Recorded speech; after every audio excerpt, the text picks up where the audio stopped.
जो लोग कंप्यूटर का इस्तेमाल ज़्यादा करते हैं, बहुत सारे डेटा को डील कर रहे होते हैं, स्पेशली कंप्यूटर ऑपरेटर्स हैं या क्लैरिकल जॉब्स के अंदर हैं, उनकी जिंदगी अक्सर मुश्किल होती है क्योंकि सारी चीजें बिखरी होती हैं, फाइलें इधर उधर पड़ी होंगी और वो मैनेज करना मुश्किल होगा। गेटिंग थिंग्स डन एक बुक आई थी जिसके ऑथर हैं गुरु डेविड एलन। इन्होंने एक मेथड बहुत अच्छा इंट्रोड्यूस करवाया है जिसे कहते हैं 43 फोल्डर सिस्टम।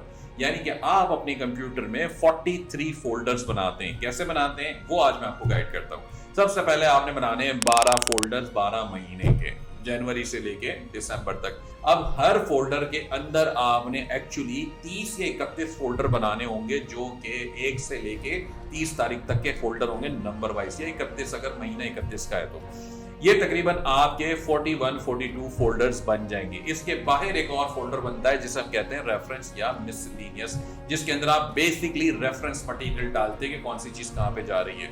जनवरी का फोल्डर उसके अंदर और चीजें हैं, और हर डे का फोल्डर बेसिकली आप डेली बेसिस के टास्क को अपने वहां पे डिफाइन करते हैं। समझ लें इसको एक कैलेंडर आप खुद अपने सिस्टम के अंदर बना रहे हैं कंप्यूटर में, जिससे आपको फायदा ये होता है कि आपको जो काम अगर 5 जनवरी 2024 को करना है तो आप आज वो काम को नहीं छेड़ेंगे, आप उठा के उसकी फाइल 5 जनवरी के फोल्डर में डाल देंगे, जनवरी 5। अब आपको पता होना चाहिए कि जी हर रोज जिस दिन जो तारीख है आप उस दिन उस फोल्डर को ओपन कर रहे हैं और उस दिन के जो भी काम है सारे करते हैं। इस तरह से आप अगले 1 महीना, 3 महीना, 6 महीना या पूरे साल को ऑर्गेनाइज कर सकते हैं बाकी सारे फोल्डर्स की शक्ल देकर। आप अपना कंप्यूटर, अपना डेस्कटॉप और अपने ईमेल्स को जितना ज्यादा क्लटर होने से बचाएंगे उतनी आपकी जिंदगी आसान होगी। ज्यादा डेटा या ज्यादा डॉक्यूमेंट्स के साथ अगर आप काम कर रहे हैं तो स्पेशली आपके लिए फार्मूला बहुत अच्छा काम करेगा।